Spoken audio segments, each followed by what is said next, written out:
बिस्मिल्लाहिर्रहमानिर्रहीम। अस्सलाम वालेकुम।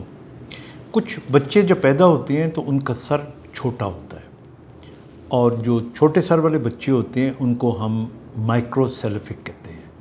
माइक्रोसेफली इसका मतलब होता है छोटा सर।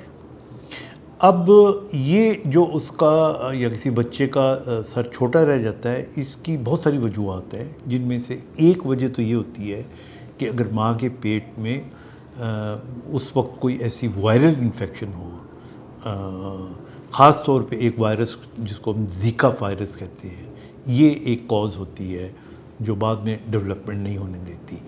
जब बच्चा माँ के पेट में होता है तो जो आखिरी 3 महीने होते हैं, इनके अंदर ख़ास तौर पे जिसे लास्ट ट्राइमेस्टर कहते हैं, जो न्यूरोलॉजिकल साइड है ब्रेन की, स्पाइनल कॉर्ड की, ये पूरी कंप्लीट हो रही होती है। तो ये बच्चे आई थिंक दूसरे और तीसरे ट्राइमेस्टर में अल्ट्रासाउंड पे पहचाने जा सकते हैं। तो दूसरी इसकी जो वजह होती है वो माएँ जो फोलिक एसिड नहीं खाती। प्रेगनेंसी के दौरान इतनी छोटी सी, ये इतनी सस्ती सी दवाई होती है फोलिक एसिड, ये ना लेने से जो हमारी न्यूरो ट्यूब होती है ये पूरी बनती नहीं है। इसमें सर छोटा रह सकता है, बाज़ औक़ात जो कमर की रीढ़ की हड्डी है उस पर फोड़ा सा बन जाता है, जिसको स्पाइना बाइफिडा कहते हैं। तो इसलिए बहुत ज़्यादा मैं स्ट्रेस दूंगा कि वैसे तो डॉक्टर कहती ही होंगी आपकी, लेकिन फोलिक एसिड ज़रूर लेना चाहिए। इसके अलावा भी इसके अंदर कुछ किसी हद तक कहते हैं कि जेनेटिक कॉजेज़ भी हो सकती हैं, इसीलिए कई दफ़ा एक फैमिली में मोर देन 1 जो बच्चे हैं उनको माइक्रोसेफली हो जाती है। अब जब ये बच्चा पैदा हो जाता है तो ज़ाहिर है एक तो उस वक्त फौरी तौर पे शायद ना समझ आए कि सर छोटा है, बहुत छोटे सर के होते हैं तो फ़ौरन पता लग जाता है, वरना आम जो बच्चे होते हैं उनकी जो सर के बढ़ने की स्पीड होती है वो बहुत तेज़ होती है, फास्ट होती है। इन बच्चों की नहीं होती, तो इनका सरकमफ्रेंस जो होता है वो नापते रहते हैं और उनसे अंदाज़ा हो जाता है।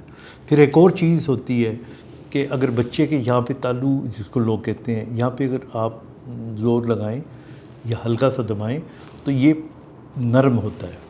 तो इन बच्चों में चूँकि हड्डियाँ जल्दी जुड़ जाती हैं तो उसकी वजह से यहाँ पे वो नरमी बहुत जल्दी ख़त्म हो जाती है।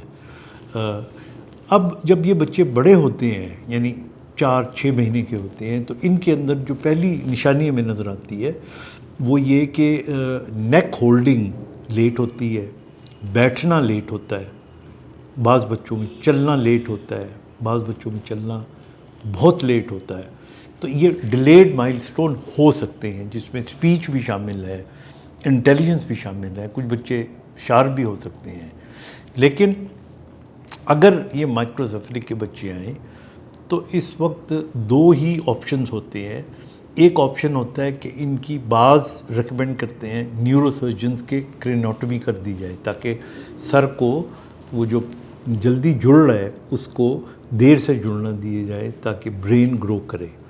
ये फ़ैसला आप सारे का सारा अपने, खुदा न खास्ता अगर फैमिली में है तो न्यूरोसर्जन पे छोड़ें, वरना इन बच्चों की प्रॉपर रिहेबिलिटेशन करवाएं, जिनके अंदर इनकी जो सिटिंग है उसको बेहतर करने के लिए, खड़ा करने के लिए फ़िज़ियोथेरेपी की वर्जिशों की ज़रूरत होती है। इनकी स्पीच अगर डेवलप नहीं है तो स्पीच थेरेपी की ज़रूरत होती है। लेकिन ये प्लीज़ याद रखें कि ये सारे काम करें तो क्वालिफाइड लोगों से करें, क्योंकि ये सारे टेक्निकल काम होते हैं। तो ये क्वालिफाइड लोग करेंगे तो फिर बहुत हद तक ये बच्चे रिहेबिलिटेट हो जाते हैं। और पंजाबी में कहते हैं सिर्फ अपनी जोगा नहीं बल्कि ये माशरे में they can do so many things. अपना ख्याल रखिएगा। खुदा हाफ़िज़।